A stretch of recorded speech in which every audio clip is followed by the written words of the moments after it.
Anyway, okay. All right, welcome everyone. We are here to meet with the Warrant Finance Committee and the Select Board to discuss the Road Commissioner's winter rates. I believe the Animal Control Officer and perhaps Saco River Corridor will be joining us as well.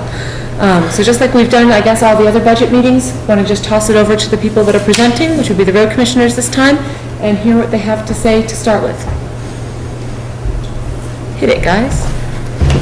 I guess I'll go. Okay, Scott and I met yesterday. We were going over some of our rates, and due to the cost of fuel and repairs and all that, we went over the rates that we've been working with, and we found some of the rates weren't compensating for the equipment that we were running. So what we did is we went through yesterday and we went by, we tried to go off the state rate as much as possible, you know, and what we did is we went off state rate and our old rate of what, 2008, 9? Yep. And we compared them and we made some adjustments to where we figured was needed. And I believe you guys all got a copy of that. And other than that, I mean, some of the problems we were having with this is like Scott has a piece of equipment that's not on the rate, state rate. I have a piece of equipment that we believe is underpaid by a lot, and there's a couple other things in it. It's really pretty confusing too with the way they set their rates up, because you know they do it by the horsepowers, this, that. We're just trying to make it more general, you know, and easier to read. And then also, I mean, basically the state rate is, let's say if they rented a piece of equipment for the year, and then they break it down by the hour, and then that's how they base their price on it. And obviously you guys aren't really renting our equipment for the year. It's not like we're getting a check, so it's a little more, I mean, the prices from the state rate to this aren't different. I mean, like, if you go to the thing right on the top, we went right to, I mean, this is, it's a little lower from the state rate for the labor rates. I mean, the road commissioners, that's right where it is to the state rate. You mean it's low, you guys are lower than the state rate? Right, we went a little bit lower at 11, up to, and it's actually 1992 that the state rate is the new one. So for the operator. For the total, you know, but we're gonna mix it up as far as, you know, someone's been with us for 3 years worth of service, you know, it gives us a chance to give them a 25-cent raise or a 50-cent raise versus just, okay, you're doing the flag, you get $11.85. If he's running a chainsaw for half a day, he's getting $14.24. It just makes it easier, and it gives us a little bit of allowance to, gives our guys a little incentive to keep on working for us, and especially at a part-time rate. But a lot of the rates are pretty much sticking right with the state rate. We did go back to our regular fuel allowance, you know, I mean, these rates are set for up to $4.30, so if we go over $4.30, over that 25-cent increment, we'll get another dollar on equipment. We hope it don't go that high. And, you know, we're keeping the cutting of, you know, the cost of the cutting edges, bolts, brushes, wear items, sweepers, wear items, and cutting wheels for like a cut-off saws and stuff like that, which is a real wear item. It just, I mean, I think it's of a more one piece of paper. It's a lot easier for Dave and I to follow this, and it's pretty cut and dry. What we did on the bolts, cutting edges, the brushes and all that is, like on the cutting wheels, we hemmed and hawed about it for a few minutes, and it was kind of tough to kind of like, you know, how do you do it and make it right? But the problem we're having is we're making, I think we were getting paid $3.99 an hour for a saw. So you take a saw for $3.99 an hour, and you have a $200 diamond blade on it, and it wasn't, we're not getting compensated for that $200 blade. So what we've done is we've agreed that if we do that, it's going to come out of our joint account so that we both know where all this stuff is going. So, we figured at that point, you know, just to make it so that we're not spending our money working for the town of Acton. Pretty much what it amounts to. Great. Does anyone have any questions for the road commissioners about the rates? It appears, I'm looking at the warrant from 2008. And it appears that this is basically taken from there and kind of played with a little bit. Yeah, what we did is we took those rates, we looked at the state rate, and, some of the state rates were pretty close, especially after we got the new one.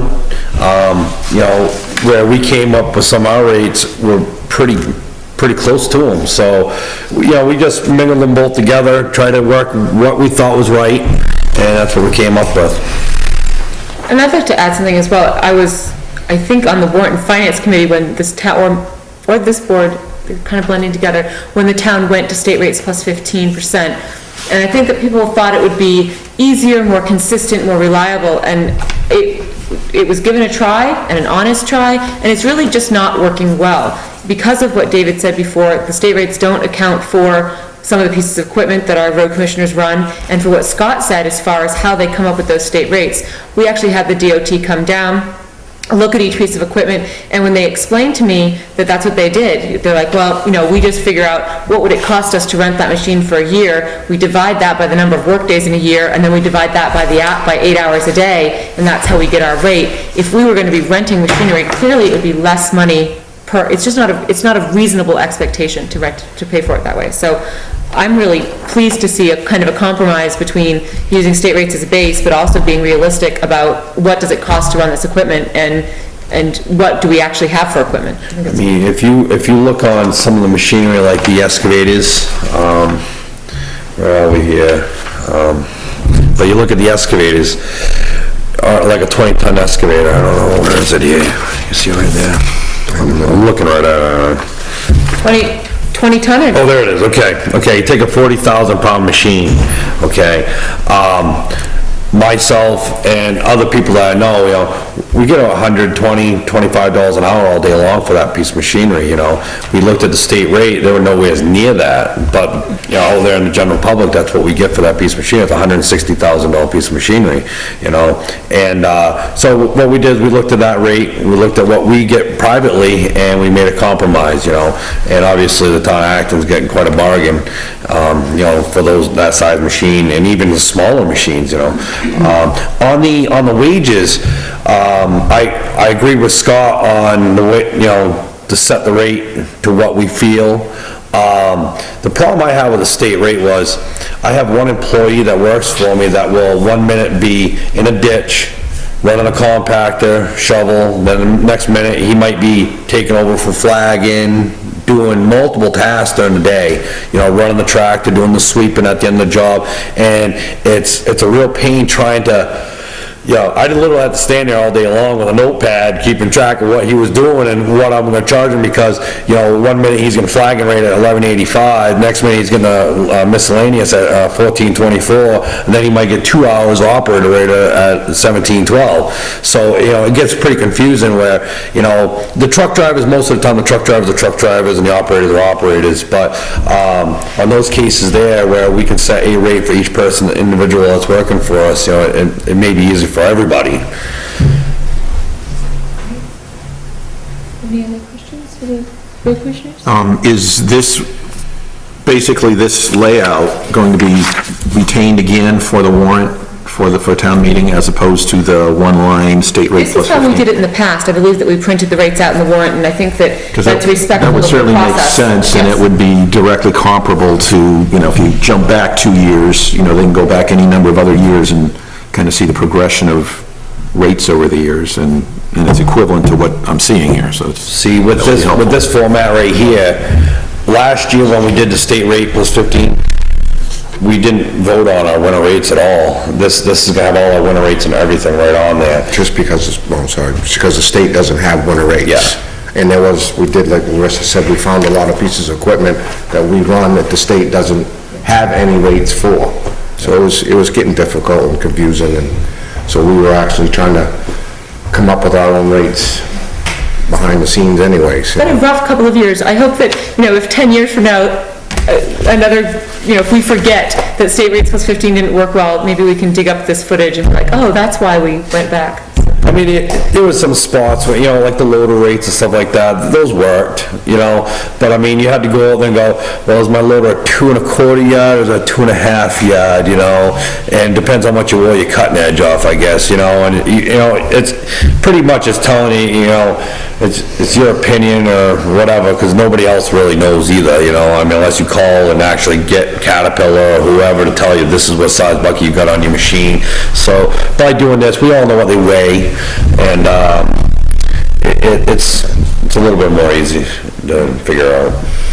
Should this loading at stockpile be $2 per yard? What's it down? That's what, yeah, we That's gotta, that's a typo. It says per hour. oh, yeah, I'm sorry, yeah. Yeah, that's, $2 per yard. I could be getting a good deal. And we're actually gonna have every time we load out, loading back out of the stockpile, we're gonna take it out of the stockpile money, every time all our stockpile money comes out of our stockpile. So anytime we load out from now on, we're gonna take it out of our stockpile money. Because we always usually have a surplus, and it's still the stockpile. So it's gonna be able to give us a little more money for our snow plowing to try to keep that within our budget. Yeah, it didn't make a lot of sense there when we were getting paid from that budget to put it in there. If the salt guy came down and dropped us off, 100 ton of salt, we took out of that account to push the salt up, but then we took it out of the other account when we put it in our trucks. So, like taking I don't know, I didn't mention this before, but like hauling to the transfer station, stuff like that, it's, that's where that ought to come out of, out of that budget there. Because you're dealing with the stockpile, you're just moving the stockpile to a more convenient location for the people in So access. instead of hitting our wintertime maintenance budget directly, I figured that would be a better way to do that. Are we over budget this year for the winter maintenance yet, or we be able to get this up? We are? Yeah. Well, for snow plowing, sanding? Yeah. Yeah. Okay, so we... A lot. It was just like 2 weeks ago, right? Yeah, it hasn't been very long since you went over. Right. Okay, so... And that's not factoring in Friday either, I guess. Tuesday. That's Tuesday, huh? Yeah, another one coming Tuesday, I'm not sure on that yet. I mean, that's the mother nature for you, it's been a long, tough year. I mean, I heard a month ago that Portland was $4 million over budget a month ago, so we're nowhere near that.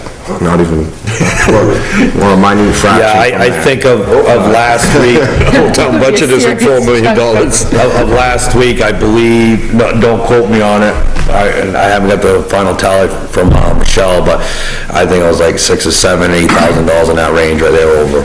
Well, I know it hasn't been long, because I checked with her after the last storm, and probably the storm before that, so... Yeah. It hasn't been that long that you've been over, so... Okay. Everybody is, everybody. Yeah.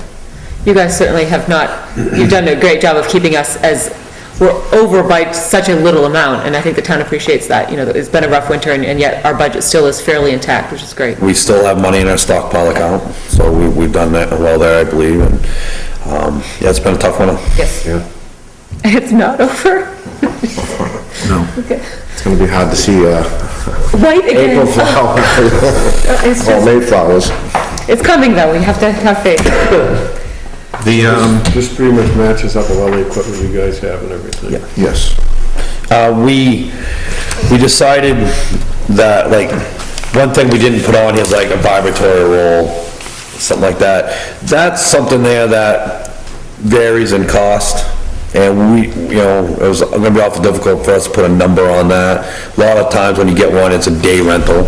You don't really get them by the hour, you get a day rental on them, so, we figure something like that, they would be on the discretion of, us, see whether or not it's, viable or not.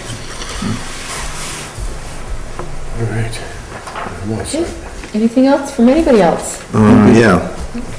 The miscellaneous parts, the bolts, cutting edges, et cetera, I see in the prior warrant it had, several years ago, again, because that's the last time we itemized them, was talking about town to furnish cutting edges and bolts. That was added on at town floor.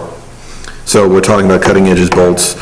Where did say the brushes and the cutoff wheels fall into the scheme of things on We the added, last budget? we added the cutoff wheels this year. That was something that's never been added before. The brushes were paid for, what, 2 years ago? I think they were on the 2000, either the 2009, 2010, or the 2008, 2009. Yeah, the 2008. Right. Before we went to those 2 years of State rate, right. But I mean, like I said, the cutoff wheels, that's just another one of them really wearable, expensive items when we're cutting road crossings. And I mean, a $250 diamond blade would take a long time to get, you know, back in the day. I mean, this chainsaw went up from the state rate, because that's the state rate, at $698.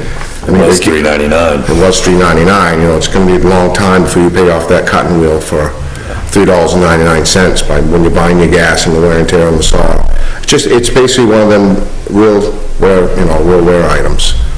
I assume there's some type of an estimate of what that's gonna run, because all of this needs to fit into the previously discussed budget. Yeah, what we've done is, the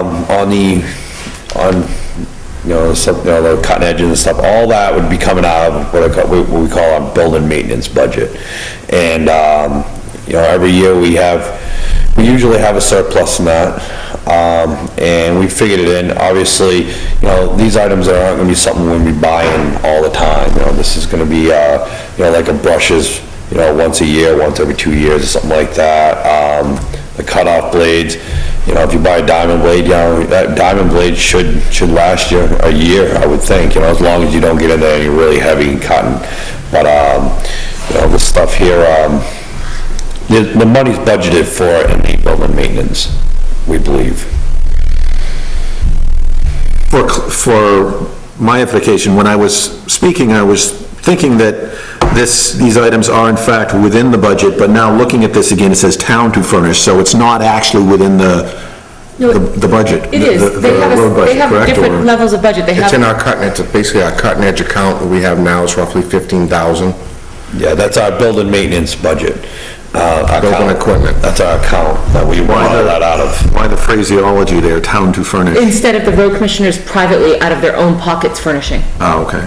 So in the past, if they wore down a brush or they wore down a blade, David Winchell Excavating or DW Excavating or Mooney Excavation had to go out and buy that, and they didn't get reimbursed. Yeah, we're not getting compensated for those parts of it, I mean, we're getting compensated for the saw. And say right now, even at $6.98 an hour, I mean, I got saws, $800-900 saws. It takes a long time to pay them off, and of course, the whole purpose of course, everybody knows, anybody in business is, working to be able to maintain and someday buy more equipment to replace at some point. And, with these cutoff blades and stuff like that, we're actually putting our money out just to do that, because we're not getting compensated with that hourly rate, To be efficient, 'cause, So, when we go to this new budget and we have this, the miscellaneous usable parts essentially, that are supplied by the town, they're on equipment that I'm assuming is used for either town work or potentially for your private contracting work as well? You're gonna have that problem with just about everything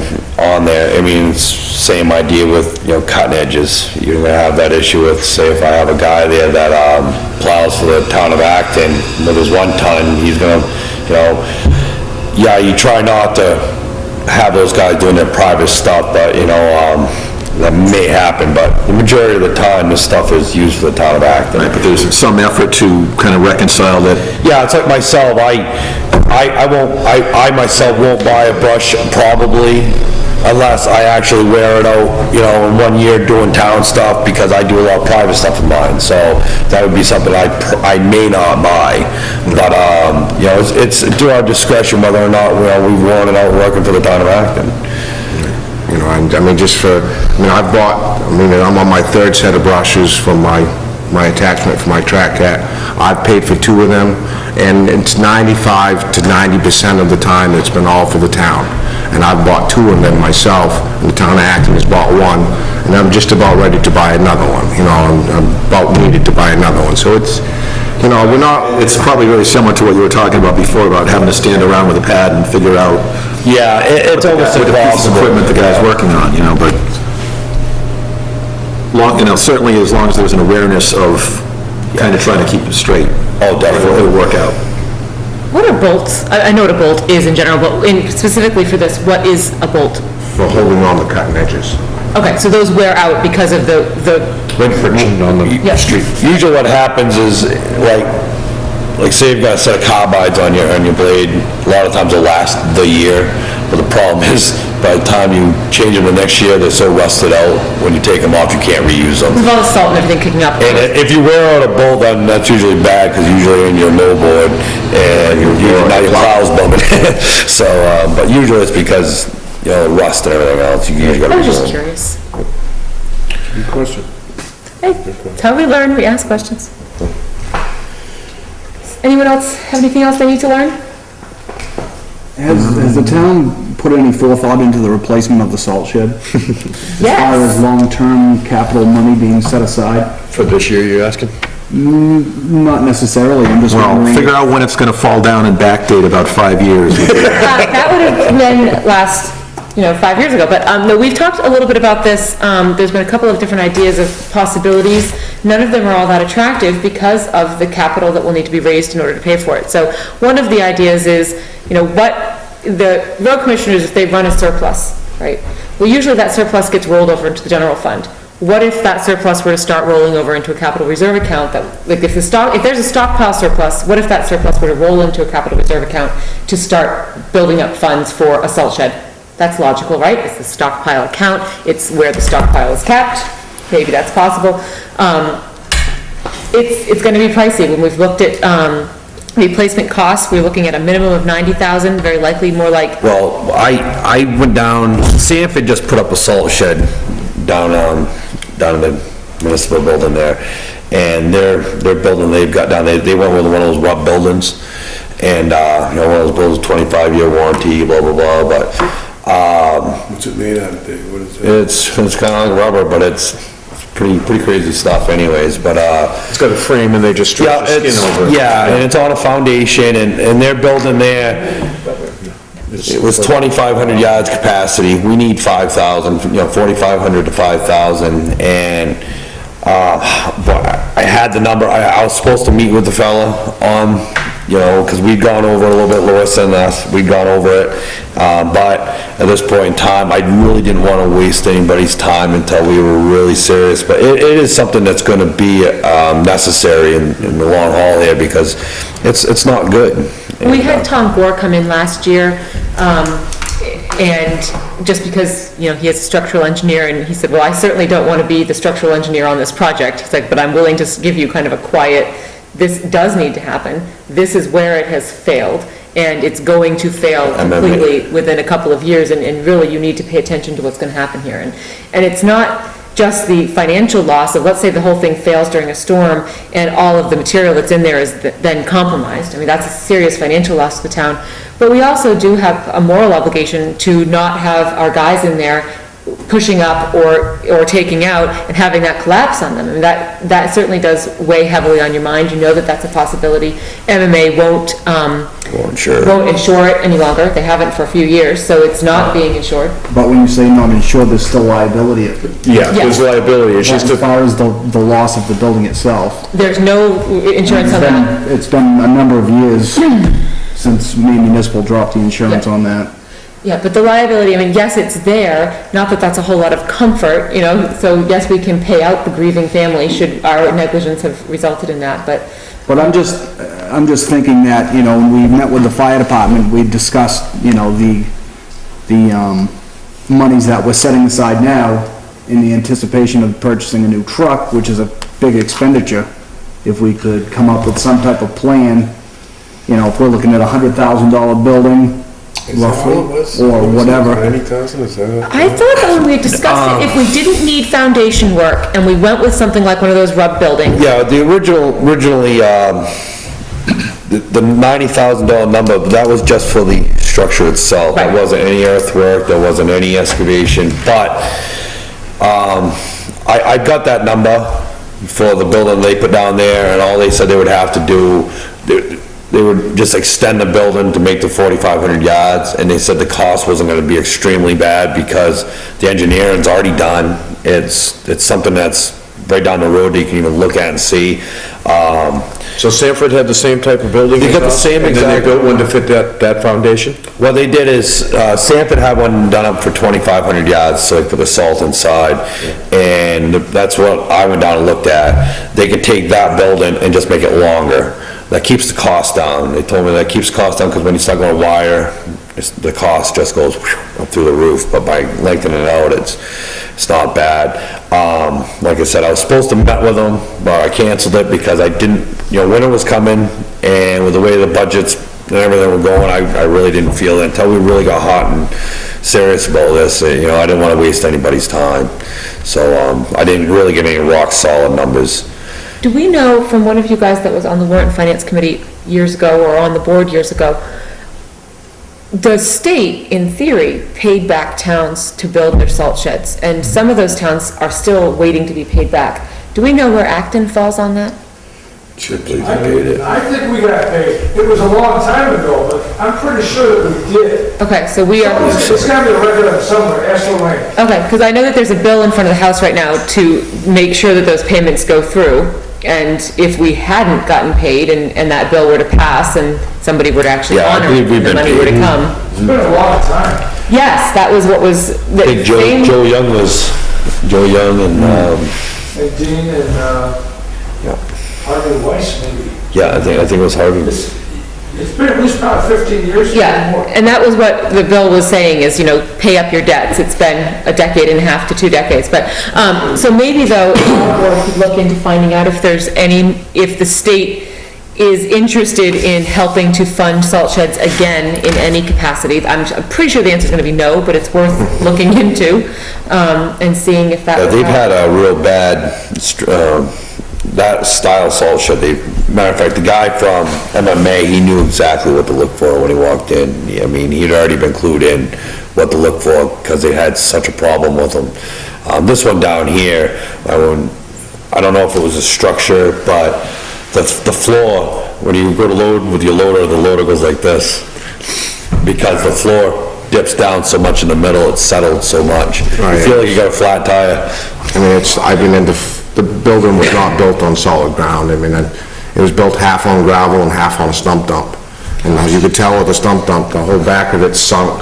So a few years back, there was a discussion at town meeting about that, and my impression has been that it's I do remember from the last time, foundation, we were not finding out that. necessarily the building. It's the So- structure as well, because is it Well, rebar? that's because of Well, it's because of what's Did the one underneath. foundation the other, essentially? Yes, Right, but what Tom also said is what's the metal, is it, anyway, the metal thing, the trusses that are holding it up, because of the foundation shifting, those have cracked a little bit, okay? And then the salt and sand gets into those cracks, the water gets into those cracks, expands out, so the foundation shifting might have been the root of the problem, but now it is becoming So it's compromised tenfold at this because of the trusses as well. I mean, I think the bottom line is we've done very well to shore things up, get a few more years out of the building as we have. Yep. But I'm sorry to have opened a can of worms, but No, I think sorry, that yeah. we know, Better talking about it now we than know after that, the tsunami. we know this is coming.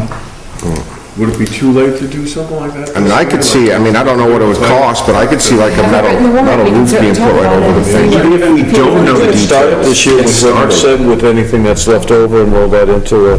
Even if it doesn't make the warrant this year, I think that it definitely ought to be put up, discussion for next year during the budget process. It could make the warrant though, in Gather some some information way, in the next year ahead as far as Yeah, replacement. to do the rollover even, the just rollover, yeah. something. And then So we don't also, start with zero. Well, we had talked about the rollover earlier, hadn't I we? was hoping to do the rollover last year and it didn't happen, so, Yeah, I mean- we would have been a year ahead, but we aren't, so we're gonna move forward. But we talked about the rollover, about our general road maintenance fund. It was idea tossed out, like, where we have a hard winter every 3 years, let's say. If we were to start up a capital improvement fund, or capital reserve account rather, where the winter maintenance money for the road commissioners or the summer maintenance money, or both in separate accounts, okay? I think we have two different issues here. The winter maintenance money, if that has a surplus in a year, if that were allowed to roll over into a capital reserve account just for winter maintenance, when we have a year like this year, and the road commissioners need to go past what was allotted at town meeting, there's that capital reserve account with 10, 15, 20,000 in it to kick over and support a year that's gone bad. The summer maintenance idea was that if we have a capital reserve account, if there's excess money in a summer maintenance account, because the guys do most of their summer work in July and August and September, if they are given appropriated money for summer maintenance that they don't really have access to because of budget constraints. We don't like to send out a lot of money right there in July because we haven't gotten our taxes in yet. So they're really under a lot of pressure to do all that summer maintenance work in the fiscal year from April through June 30th. And it leads to this kind of idea of, we'll spend it now or lose it. If they had a capital reserve account that come June 30th, their surplus could go into, letting them use it throughout the summer at a more reasonable rate, then that would be respectful of how they run their business as well. So I think the town of Acton is starting to really embrace the idea of the capital reserve account. It has a lot to say for it, and things like salt sheds. Like, let's say that in the next few years we do get a new salt shed built. That doesn't mean you stop having the capital reserve account. It simply means you say, we know that we're going to need another one in 20 years, so we're going to keep putting $5,000 a year into that account. We'll get there. And if we had done this last year with the extra money you had from winter, we probably wouldn't have gone over budget this year because you had a mild winter last year. And the year before Now, that? on the summertime maintenance, to further that a little bit, the big problem we have with our summertime money is we'll use so much of it during the summertime, and then we'll leave a large chunk of it in the springtime for washouts, major stuff, springtime storms. So you say, what I do is I try to leave like $35,000 in that account. Problem is, if we have a bad winter like we've had this year, where we've had a lot of snow, the roads might not come on and post until May 1st. So we've got from May to July 1st to utilize that money. And of course, if it rains halfway through May, we've had, May's winter rain, 3 weeks of the 4, whatever. It's hard for us to utilize that money in full. If not, what happens, we end up losing that money. So what we were talking about was rolling that money over if there was surplus money, so that we don't have to feel like we're losing our money. Because we want to utilize every dime we can on these roads, because, honestly, we haven't got the biggest budget in the world anyways, so it'd be nice if we can utilize every dime we could. It would also, if the town votes to give you back your paving accounts, it would probably make sense to do that with paving too. Yeah. If you didn't spend, if you get the $100,000 each this year, and you didn't spend the $100,000, roll that over, so then the next year, you go for your same amount, and then you've got that much left, so you can do more paving the next year, and it might be a better summer, so. Yeah, I mean, So all three of those accounts, so winter maintenance, summer maintenance, and the paving should be, and stockpile, should be rolled back over into those accounts for you to use. Well, it's like back, I believe 2 years ago when FEMA, when Vernon and Scott dealt with FEMA, and they gave, what was it, $30,000? I think it was $30,000, towards their winter sand because of the ice storm and stuff. That money's been pretty much rolled over every year, because what we've done is we bought our salt, a year ahead, so that we didn't lose that money. So pretty much that's what we've been doing, but with like a year like this here, where that money's dwindling down, we're not replenishing that now, so. In realistic terms, we have roughly 25,000 in our stockpile right now. If I wouldn't have done that back in that day when we got the FEMA, and just, we took our truck money and everything, we took the FEMA money and we replenished our stockpile with it, and it's been working for us. It's given us that cushion For the last 2 years. For the last 2 years, and it's been working out nice, but in realistic terms, if we would've just put it back in the general fund, we would've been right down to zero in our stockpile account right now. Yeah, we'd be 5,000 below, if not 10. Well, and just so people because I agree with capital reserve accounts, they really make a lot of sense to me, but they do make people nervous. I mean, there's this kind of image of these capital reserve accounts getting larger and larger and larger, and if they're a capital reserve account, this board can't use that money, that's the whole purpose of them, can't use that money to reduce down the tax rate, thank you. So there is that concern, but I think what people need to understand is, you can have a capital reserve account that we're rolling things into, but since it's on the floor each year, if, let's say that the capital reserve account for summer maintenance, let's say that something bizarre happens and suddenly there's $200,000 in there. You know, the town on the floor can deal with that issue at that point, that capital reserve accounts don't need to mean that the town's hands are tied and that that money is just there to be building and building and building this huge pile. It's because of town meeting and having the warrant, and those capital reserve accounts are on the warrant each year, and to appropriate the money also has to be on the warrant. I mean, you can't, just because the money's in a capital reserve account doesn't mean that somebody can just write a check for it. It has to go to town floor and be appropriated. So I think that if we can really educate the public about why capital reserve accounts are a good planning move, but also are still in the control of the people at town meeting, that will probably be a better sell on them being a good idea. Well, based on what you just said, we would still need to go, based on the situation that, you know, we know we're going to be a little overdrawn on the snow removal angle of it. Even if we had that capital account right now, we would still have to go to that special town meeting to fill that gap. Is that a correct statement? I don't think so. I think you could write the warrant article such that you could have, like, let's use the winter maintenance one. So let's say that starting with this town meeting, we set up a warrant article that says, you know, funds in excess, leftover funds at the end of winter that are still in the winter maintenance account get automatically rolled over into a capital reserve account for future winter maintenance needs, okay? For subsequent years, you could write your warrant article so that the funds for that could be appropriated up to a certain level, in the same way that we can... For certain purposes. Well, in the same way that we can spend up to $15,000 on a capital purchase without the town's approval, providing that we've brought it to the Warrant and Finance Committee on this year's warrant, right? We can do $4,000 on our own if we go out to bid, but for $15,000 we have to go to you this year. Okay, in the same way that we can do that now, because the wording is in there, $15,000, you could do the same thing with the winter maintenance account. So your warrant article would say that the capital reserve account for winter maintenance can be appropriated up to X number of dollars without further consent of the people.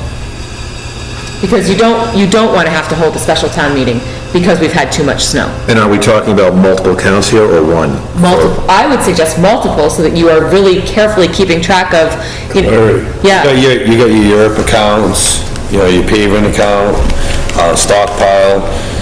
It would probably be a good idea to keep most of them separate, especially Europe accounts, you know, so that you can keep track of it for the state where your money's going. So have we just lost our sort of built-in supply for our salt shed fund now? Because those rollovers, those extras, are going to be rolling into their own separate accounts, not the capital improvement or capital replacement for the salt shed. I think the suggestion was a stockpile account be the one that rolls back in, because that's taking care of the building and the stockpile. Okay, so that would be all one thing. That one would go back in towards the, isn't that what? Well, I think that what we were, originally the conversation started with the idea of the stockpile account actually rolling forward to build a new salt shed. Right, yes. So that would defeat, you know, that would mean that we wouldn't be purchasing our salt ahead of time the way that the guys have been doing for that cushion, but that cushion wouldn't be as needed if we had the proper capital reserve accounts in place.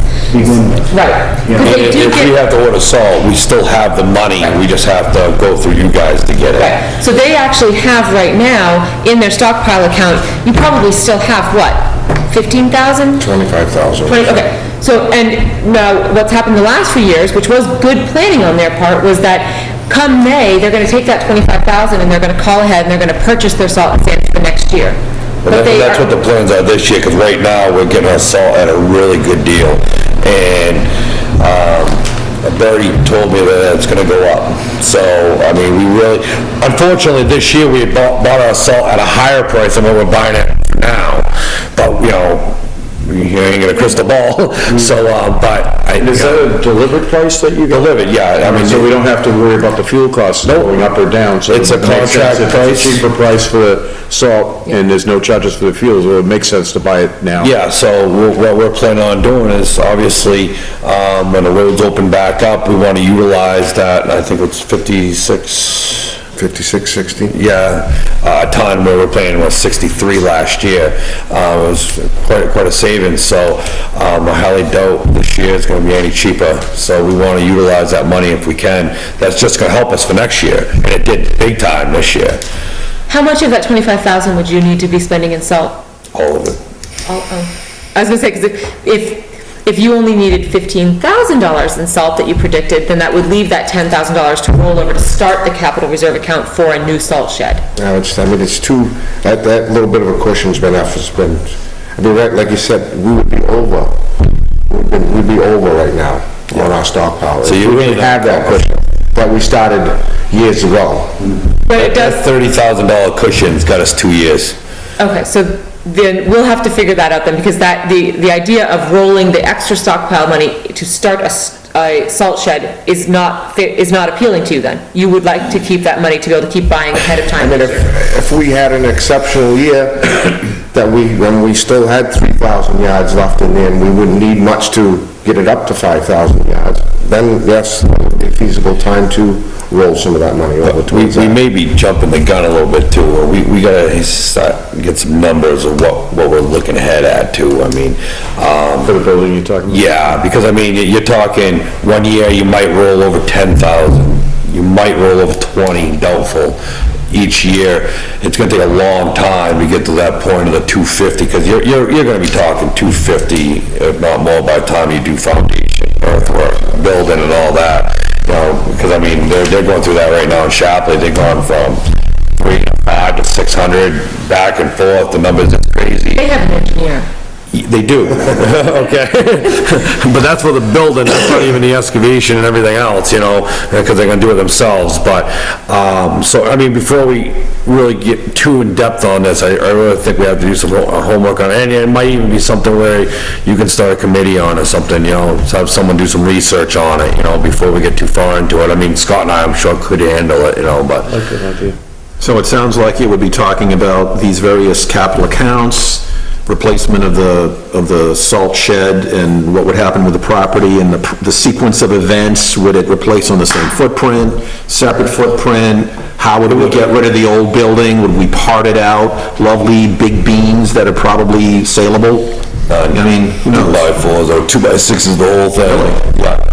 But, it's not a whole lot sellable. The fire department do a training ground. Exactly. That would be pretty spectacular.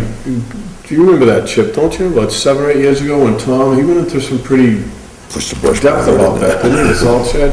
Yeah, we had formed the committee, I served on the committee. Right, and It was it a- was, I think he came up, wasn't it like 250 or something at that time? I think it was 7, 8 years ago, you know. I seem to remember some figures pushing like 400. Holy smokes. Do we know what? But that would I don't remember, probably be but there was site some- prep There and was some real foundation. high and all that figures stuff, in too. there, after this was being That was like discussed. 7 or 8 years ago. It was big money. That's why I went, when I went down to meet with the people I met with, the reason I met with them was because that building was all engineered. It was pretty much, you know, one of those deals where this is what you gotta have.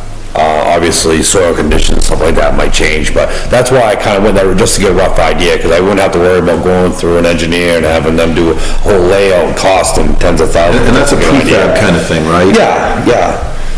Well, this is, We're kind of getting off the subject. well, it is. Well, it certainly behooves us to get started on Well, it. it does, but the committee idea, you have a committee at your disposal.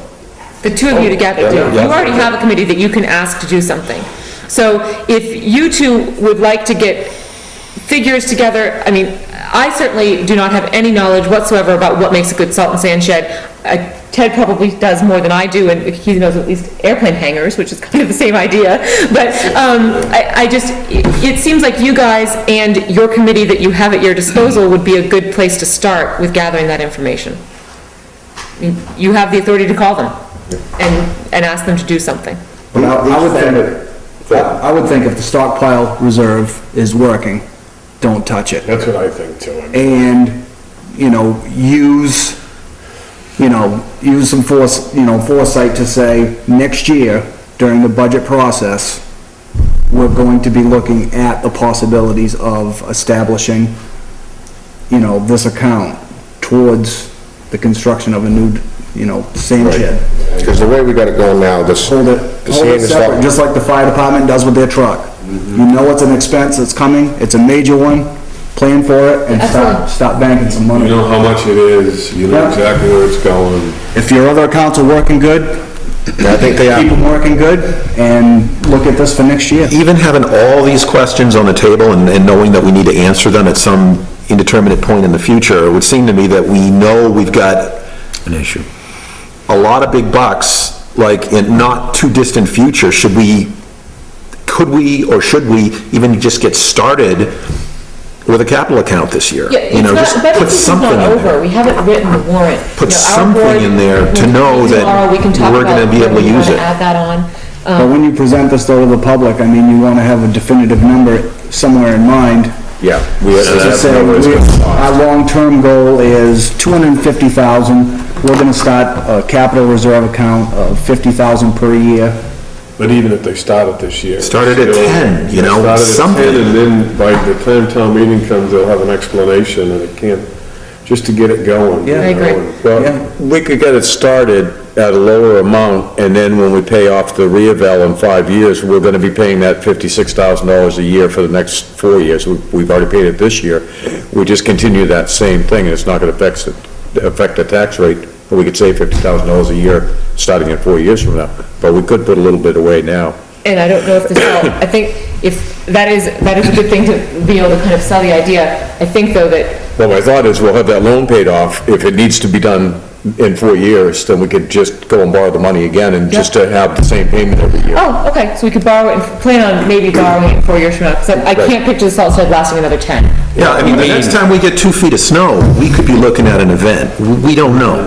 Scott and I had discussed, some solutions there for just the meantime, a bandage, put some steel roofing on it. I've actually had a contractor come up and said there's a couple things he thinks he can do to, prolong the life, The snow slide off. Yeah, well, that's a big problem. It's on the other side of the building, and the sun don't get to it, and of course, with the settling, and of course, it sits there. If you look up, you can see the water stains where the water is sitting there. And, if you look at the right angle, you can see the settle in the roof, and it's pretty big. And, but if we can bandage it up for a little bit, we might be able to get a little bit more time out of it, I think we're lucky to get as far as we have. Yeah. I mean, if, like you said, if you, just rough numbers, I mean, if you spend 40,000 and put steel all over it, it's definitely gonna structure it. It's gonna keep the snow off it. But there again, we still can't insure it, we still can't. It's still a defective building. Right. I think those fabric buildings are worth looking into. Yeah. Again, you can do anything with them. The nice thing about the one There's special doors for the wings to fit in, and, do a riding yeah, big ring. operations, they're usually manufacturing facilities. The one I looked They have at was, second floors in them. And they're just a steel frame with a fabric, the fabric is guaranteed for so many years, you buy whatever fabric you want for whatever guarantee, and the one I looked at was 25 years. So, I mean, if they- we had they that vary problem a right lot. now, we wouldn't have the problem, other than, like Scott said, the foundation's on unstable ground. So, I mean, whatever you put on it, but, So there's no way we can save that foundation. We're gonna just No. have to bulldoze and start from scratch. I think, push the brush pile inside it. No, that's not right. But, Good training for the fire. I guess, you could tear it down and you would still utilize the hot top pad, I'm sure, for something, but the building obviously would have to be taken down for, obviously, insurance reasons and stuff like that. Okay, Well, that was food good for thought, discussion. yeah. Good discussion. Are we ready to let our gentleman go? Does anyone have any other questions? I'm good. All right, thanks, guys. Thank you. Thank you. We're not going though, so we do have another person that has arrived to chat with us. Hey, you guys have a good time.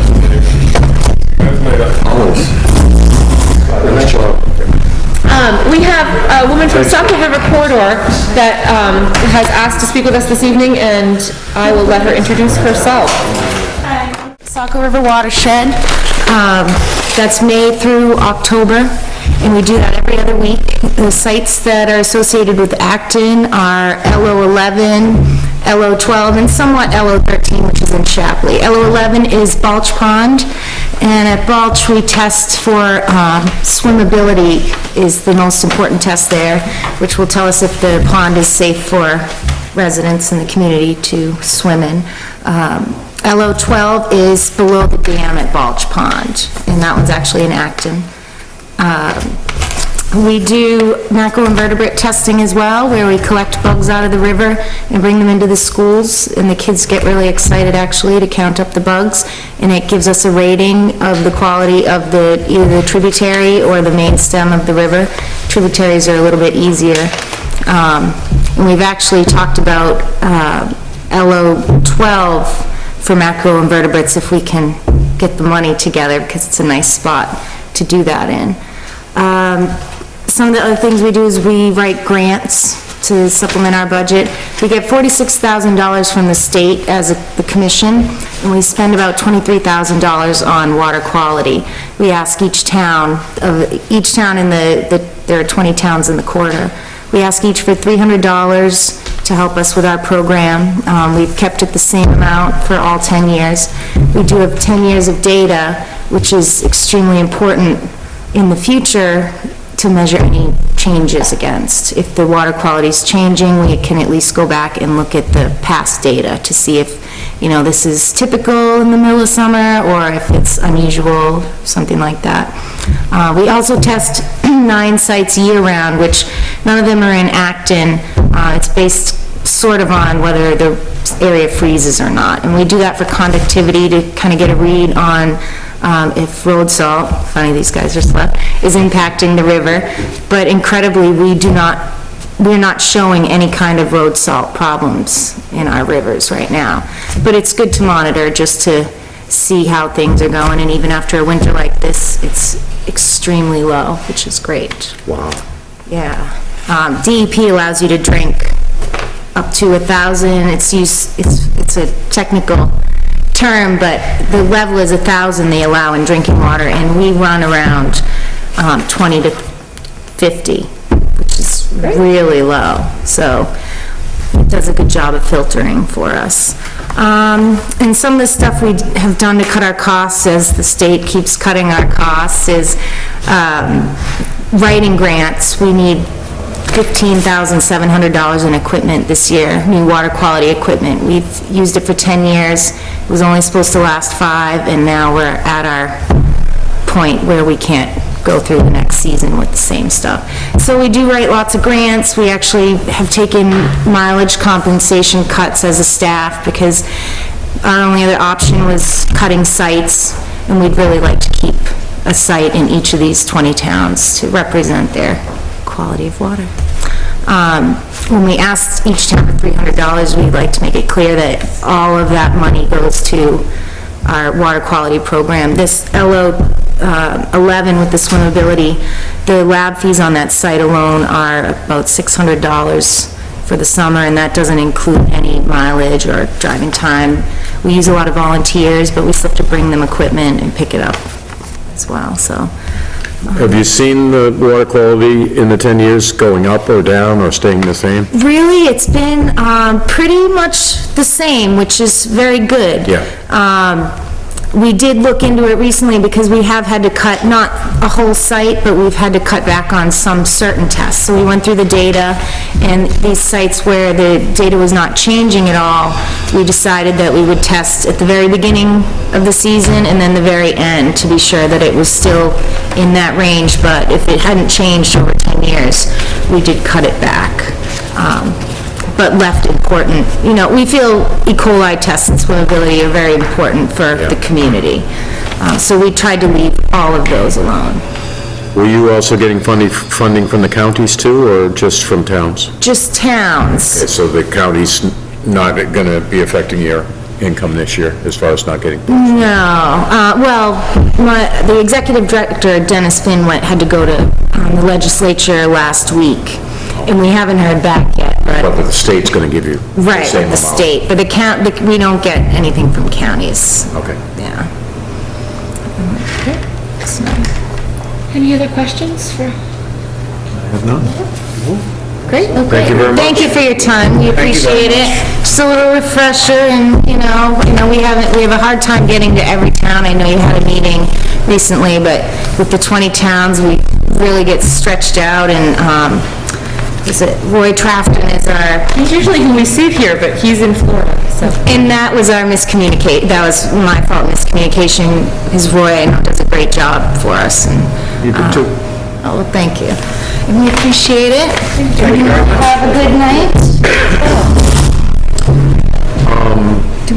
Did anyone speak to Frank? I called him, but then afterwards I talked to Michelle, and I hope you guys don't mind, I didn't think Michelle needed to come tonight because these guys knew what they were talking about, and then, of course, it was a charity and everything.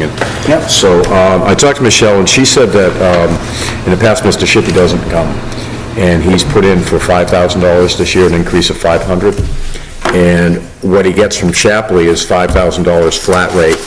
What he gets from us now is $4,500, and then he gets to keep the late fees. So this year, the late fees have totaled $1,200. So we're actually paying him more than Shapley is. So the suggestion is that we just give Mr. Shippey the $5,000, just like Shapley does, and then the town keeps all the fees that he collects from the animals. And he's on board with this? This is his... Well, what she suggests is we talk about that tonight, and that's what we've decided to do, then we'll just, as long as we let him know now, as opposed to when the fees come in next year. I'm fine with it. I'm good with that plan. Sounds good to me. It works. Seems reasonable. So I mean, if he's on board with it. That will be the way that we'll write the warrant then, and Yeah. we can give Mr. Shippey a call and explain to him that that's what his fees will be for next year, will be $5,000 flat rate. And then he has a mileage, his mileage request changed as well, and I can't remember which direction. I think it went down. It looks like it's reduced. And his That kennel might be fees have interesting. gone up. What page? Is that Page correct? 7, Page 7. if I'm looking at the correct. I think you probably are. Are the kennel Animal fees control? up? And the The kennel fees are up by $90, mileage has decreased by $300. Wow. Is that because he's not going to the kennel as much? I don't know why. He's probably keeping him at his house in the barn instead of bringing him down to Kennebunk or, I don't know. Because I would think if anything, that would go up with the price of gas. Is that a restaurant? Well, if kennel fees are increasing, it feels odd to have mileage decreasing. You really want to make you go out to eat, Chip?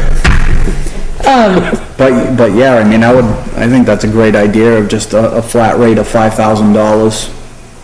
I mean, if that's worked in Shapley, it will work for us. It's also consistent. If it's consistent, it's gonna make, budgeting for that Now- line easier next year as well. This is all under animal control? Right. Because last year was actually 7378, which was on the warrant for animal control, What is under public safety. You're talking a total of 73, 78? It just said 7378. This was last year, this is what... Late dog fees. We were told, when we were discussing this months ago, that it was only gonna be like $250. He's collected 1,200 to date this year, and he's still got 2 more to collect. And it actually doesn't say anything about collecting fees or anything, it's just listed as a line item. 7480, 3 years ago, 2 years ago was 7716, this year was The 7378. fees are a separate item, they come in under the revenues, and they go right back out again. So it's not included in because this board, by Article 14, I think, has the authority and the obligation to assign any incoming fees to their rightful location. The warrant fees come in, and then they get assigned to the animal control officer. So, but we're talking about taking 7378 plus fees and going to 5,000 and no fees? Well, the 7378 for animal control officer before also included your kennel fees and so we're talking about going from $4,500 in salary plus whatever the... Plus fees are. which equaled these amounts that we're seeing here, or that okay. Okay. That makes sense. So, all right. So we're going down, 40%, 30%, something like that. Frank has to agree to this, so. Yeah. Well, I'm assuming that since we have these numbers, that Frank is the one who submitted this budget. Really? Yes. So, $5,000 flat? we didn't submit this budget, so I don't know where else it would have come from, other than Frank. Which budget is that? The one that we're looking at is proposed. The $5,000 flat. And the kennel fees and all that stuff, that came from him. And it actually precludes kennel fees? Or, No, it includes, the 7,000 includes kennel fees, right? Right, so he doesn't get those kennel fees, those go to Kennebunk. or any, whatever, the additional fees were that would bring you to the 73, 74, or whatever. Right, those are the costs that he incurs when he's handling the animals. But then his income, what about the licensing fee? That goes in, that doesn't go into that account? Your dog license? Yeah. No, that does not go to the, Okay. But are they still a factor? no, okay, so What's exactly when you are you come and talking about register here? your dog on time, okay, so that costs $6 or $12 depending on your dog, okay, or 11, anyway, the state, $10 Or $3. or $3, because you have tiny dogs, yes. If you have a rat, that's a dog. Not judging people's pets, anyway, that Not a money good place to start. goes to, He watches these meetings. What's his name? One or two other people might do that too. And he's not too smart, he's constantly attacking his cat that's twice his size. is this the decrepit old Siamese cat? Yeah. Yeah, I wouldn't take that cat on. That cat could take you down. Okay, anywho. Even poor Buddy has to pay a licensing fee. So, those dog license fees that you go in and you pay on time, they mostly go to the state. We might keep $1 agent fee per transaction, but for the most part, those go to the state. If you do not pay your dog license on time, and you do not respond to your letter, and you do not respond to your phone calls to tell you that you have not paid your dog license on time, we send our animal control officer to your house physically, and he collects those fees. And in exchange for his time to do that, he gets to keep what's called the warrant fee. So you have the money, the late fee that you would have already paid, that stays with the state and the town, but the additional warrant fee, that goes to the animal control officer, at least it has in the past. We're proposing that they no longer go to the animal control officer, that they only stay with the town, and that he instead have a higher salary. Okay, so now that I've Am I wrong found about the this? section that we're talking about here. Thinking about a warrant out for Buddy.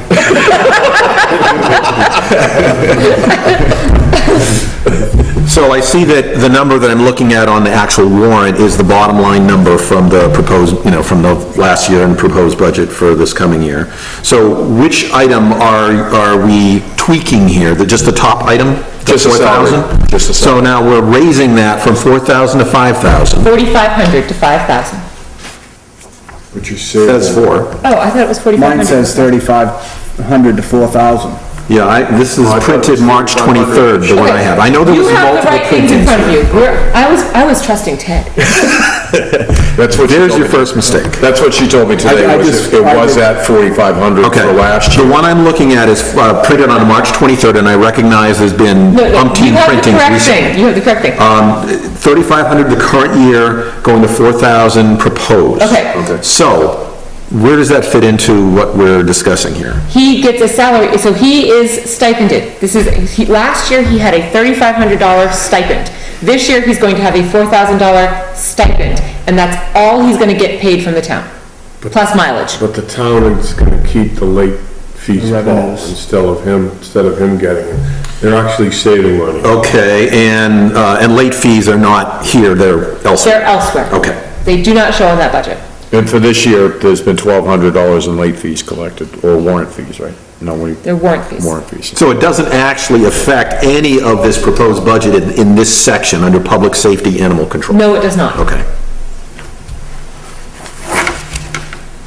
But what we'd really like most of all is if there were no warrant fees because everyone registered their dog on time. And saved all that money? That would be what we would most appreciate. Well, whatever you're talking about, you're dealing with the bell curve of humanity, regardless of topic, and you're gonna have these little shoulder conditions, I do. I do, yes. We were just discussing Velcros the other day. They're fun. Okay, anyone have anything More else? than once or twice a week. Anything else? Anyone else for questions regarding animal control? The other segment of the budget, you know, where the fees are going and what, and being distributed, is that something that will be discussed? Nope. At any given time? Is that something that will come under our purview when discussing the It warrant? does not involve any expenditure of funds, it just involves the taking in of them. Very good. Well, if it's, You guys don't really have any, it's nicely out of sight, out of mind, I'm willing to keep it there. not your department. Sounds good. Then, are we done with the budget season for the most part? I mean, we still have to write the warrant, okay, that's our job. We will write the warrant, and then we will present the warrant to you guys to give you time to digest it on your own, do your own meetings without us, and then at some point, you will vote to make recommendations on that warrant, Right. okay? So, Now, as far as, I expect that when we receive the warrant, which should be mid-April thereabouts, maybe, or sure, somewhere in the... maybe before, or We maybe hope in the later, or next somewhere in there. 3 or 4 weeks at the very latest, yes. Okay, so being careful not to tie down to any particular date, obviously. Once we get that warrant, we will schedule a series of, and what I'd like to do is get general agreement here. Our normal warrant finance meetings before things went a little strange at the end of at the end of the fall season was on Mondays, Monday evenings. Would that be reasonable if we were to schedule several consecutive Monday evenings, say 6 or 6:30 or what have you, until we're done discussing what we need to discuss? Would that seem to do the trick? And it will start shortly after we get the warrant. May I interject? Yes. If we get the warrant to you, let's say the third week of April, it wouldn't, if you think you're going to need more than 2 meetings, I would encourage you to find a second day of the week that you're able to meet, because it would be best, where town meeting is on June 11th. Yes, I definitely do not want to come against. So I think that we as a board have discussed how we're kind of excited that the warrant looks like it's going to be coming together in a timely fashion, and if it was ready with its recommendations for public viewing and reading and understanding by mid-May, that would be a delight. So if we get the warrant to you the third week of April or so, if you guys could figure out how many meetings do you think you're going to need, can you meet Monday and Wednesday for 2 weeks to get it done?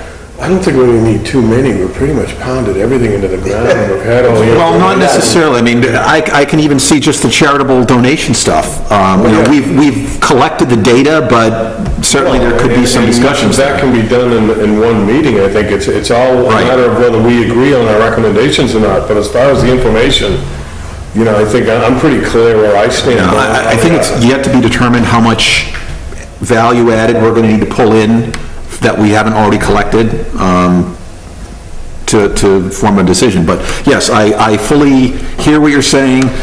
I've been assuming that, you know, we're going to be seeing this fairly soon. If it's a little bit more prolonged than fairly soon, then yes, we're going to definitely fall afoul of having 1 meeting a week, and we're going to run out of time. Well, we're gonna have a lot of them checked by the attorney, and, she does this for several towns, so it'll be, you know, timeline that wise too, so. Yeah, I think we'll be fine. Yeah. If, what comes to worse, the second week, we'll schedule 2 nights the second week. If we're not by our second, the end of our, middle of our second, end of our second meeting, we can see that we've got a long way to go. We'll just, you know, schedule another meeting that week. Okay, is there any evening, I know that you're having a problem with Thursdays, right? Is there any evening that's pretty much out for anybody? I'm gonna try to avoid, you know, obvious meetings that, you know, would affect us. You know, select board, school board, that kind of thing. School board should be down to just once a month now. Yeah, and I know that, you know, we don't necessarily have anything going on this year, but, you know, personally, It's still good to I'm on have for next year as well, and I'd kind of like to keep an idea of what's going on. Tuesday and Wednesday still works. We're done with the school. For this year. Keep in mind, I mean, once we get the warrant articles, you know, from them, it's gonna be seen quite condensed compared to all the information that we've been going through. I'm hoping so. That's how I think. I'm hoping for it, I'm not expecting it necessarily, you know, I'm hoping to be pleasantly surprised here and there. I think that you'll find one night, maybe 2. I think we're gonna get it. The town hall, what they did here with the PowerPoint, I mean, how much, that was so clear, and, I mean, everything's been just presented. The information we have is just, you know? Well, and then there's the wild card of things that we haven't discussed yet that are gonna be on the warrant, that we're gonna need to, potentially need to get more information. So the whole package is somewhat of a wild card, even though, yes, we have started the process, we have collected some information, we're more comfortable, obviously, on some things we're gonna see than others, and I'm just not sure how much time we're gonna need. And clearly, we don't want to hit a brick wall. I think the social services... I don't want to be scrambling at the end. Social services is the one we're gonna have to go through everything, where everything else pretty much is...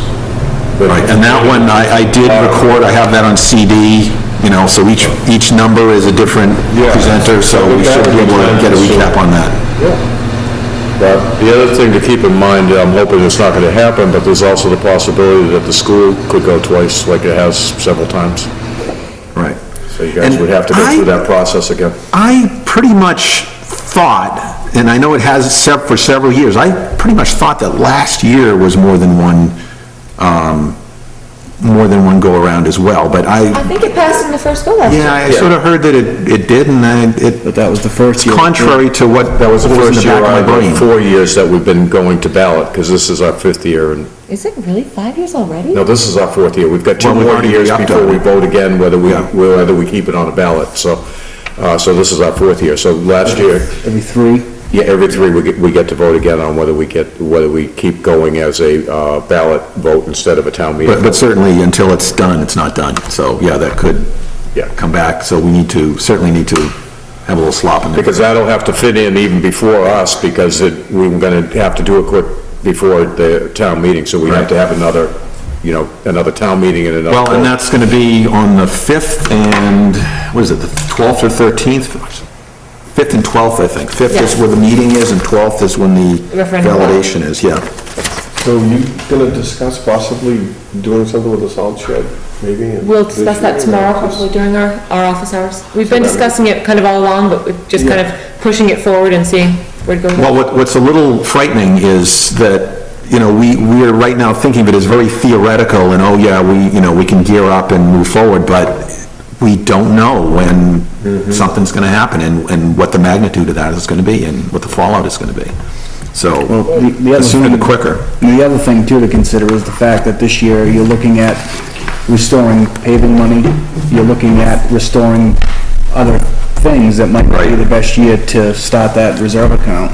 Well, but Even though it's inevitable, I agree. a small amount started now gets the seed planted and there's something there to build on. The ball rolling, yeah. And the people are gonna have to make those decisions on the floor. I mean, we're asking for them to reinstate paving, we're asking for them to continue to support the fire truck, we're asking them to replace a roof, we're asking them, that would be the wild card, is what happens on the floor. All you can do is bring the needs of the town to the people and let the people ultimately decide. That's our job description in a nutshell. Discover and execute the will of the people.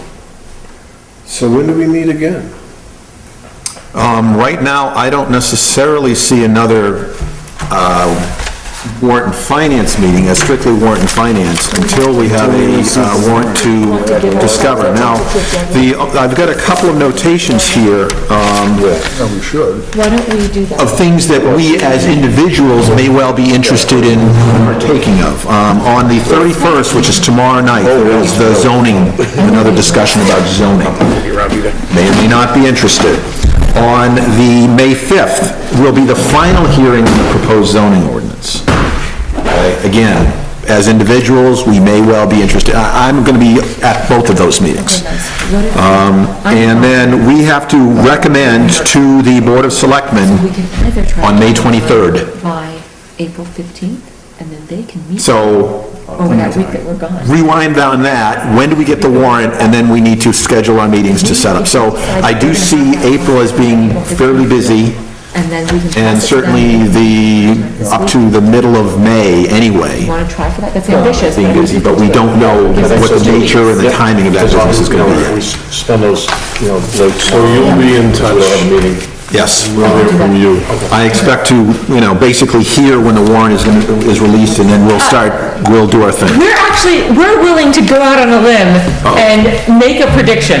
Okay. We are going to work to provide to you a finished warrant as we see it on Friday, April 15th, okay? In hopes that you guys will use that next week following, which is April vacation week, so for those of you that have kiddos, you might want to keep in mind whether you want to use that week for this purpose, to have your first meeting and start processing that.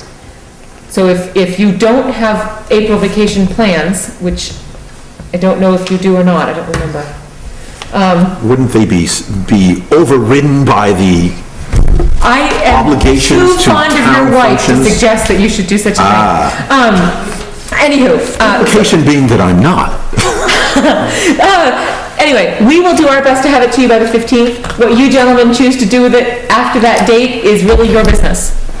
Okay. Okay, but we'll do our best to get it there by the 15th, providing we can have legal review of it. If it gets held up in legal review, We'll give you what's done. Now, We could potentially have our first meeting on Monday, April the 18th. that is the potential. I can tentatively plan that right now.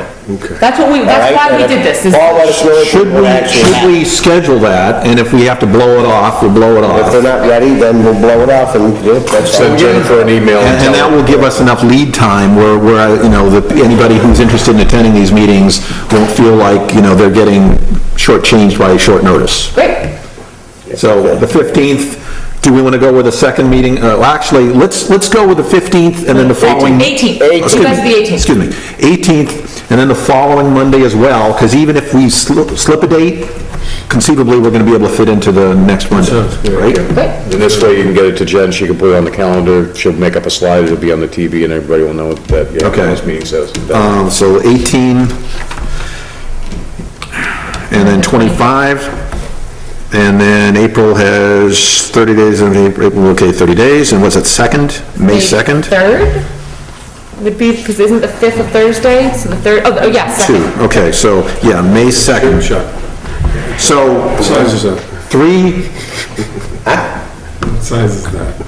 let's go 3 Mondays, okay? Can we agree on that, 3 Mondays? And then if we need to throw 1 or 2 others in, either during or after, or what have you, we'll do that, but at least we'll have something to base our future discussions on. Great. Okay? So that sounds excellent. 25th and 2nd, and then the people might have it for a whole month, that they can be reading it, discussing it, learning about it, and we are all, of course, rallying support to come to town meeting, whether they want to vote yea or nay, it doesn't matter, we just want them there. And this is pretty much tying into what may or may not have happened in the past. I know that the zoning ordinance, as currently proposed, is, as of today, up on the website. Is there any provision, thought, standard for maybe taking even a draft warrant and throwing it up there as well? So if people say, hey, gee, I have a problem with this, they can attend our meetings where we're talking about these particular items and have a say in... It wouldn't be a draft warrant, what our- Paul, it would be the warrant. We're not going to give you a draft. We're going to Okay. give you the warrant, and you're going to make a recommendation. That's, Okay, the excuse me. drafting process is over. The warrant prior to our recommendation. Yes, I think that there's absolutely no, if we've given it to you, it is now open for public access anyway. So it's a Freedom of Access Act. Okay, so just as a matter of course, if when we get handed that warrant, that gets posted up on the front page of the town website, Yep. you can look it over, take, you know, if they've got any problems with it, they know that they can come to one of our meetings and potentially discuss, you know, Lobby in for front you of to a recommend camera, against it. any way they want, and, you know, I mean, it's sometimes difficult to make good decisions in a vacuum, and I'd like to avoid having a vacuum during the formative process and a lot of rancor, perhaps, at the town meeting when it's too late really to do much of anything about it. Okay. I make a motion, we adjourn. Great.